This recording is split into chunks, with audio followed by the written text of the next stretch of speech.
Hello everybody, this is Toys R Us, and for this special unboxing video on a Monday, that's exactly what I'm going to be doing. So for those of you new to the channel, what I like to do is invite you to play a game where we guess sometimes the character or indeed both the character and the toy rather than me just opening the package.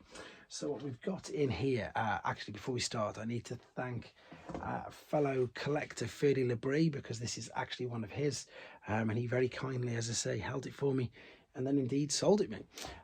So yeah, this is something, to be honest, I've got one of these loose. I think I've got one of these boxed, but I definitely haven't got one of these boxed in this particular packaging. This is sort of quite a niche sort of packaging. Yeah, I suppose for exactly that reason, they're quite sought after. They're one of the various types of, they're one of the rarest variants or rarest types of packaging for Transformer figures. So I suppose that's what puts them in their own little bit of a niche. And yeah, I'm lucky enough to be able to have, as I say, added this to my collection. With regards to the character and the figure, it's going to be really difficult to try and make this quite hard. So it is a box Generation 1 figure. This figure did come out in 1985 as a Transformer. However, before it was a Transformer, it was a toy in its own right. Now, this is where people who know quite a bit about pre-Transformers, they're going to guess very much straight away. But it wasn't a Diaclone, it wasn't a Microman or Microchange, nothing to do with Takara at all. In fact, it was owned by Bandai. And again, please correct me if I'm wrong, but I'm pretty adamant, in fact absolutely adamant, that this is one of the figures that never made it into the UK. It was called The Curse of the UK. There was loads of figures that weren't released, and this was definitely, to my knowledge, one of them. So it was one of the first figures that I sort of went after.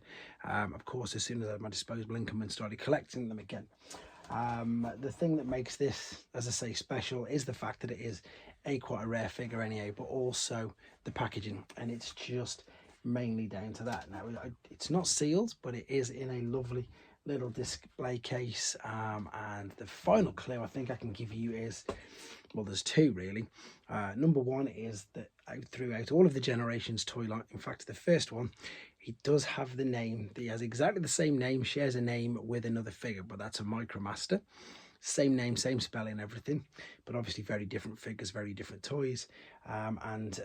Until very recently, however, this figure is not out yet. He was the only one. There wasn't another one of these particular figures in the Generations toy line, and that perhaps maybe because of the fact of who it was owned by, and it wasn't a Takara Tomy product, I don't know.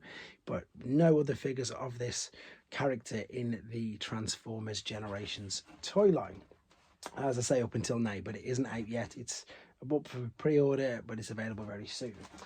And for those of you who like playing along, it is Barrage, but it is a MB variant. And of course, Ferdy being Dutch, he was lucky enough to get some Dutch figures from being mainland Europe, because there's 4 languages on it.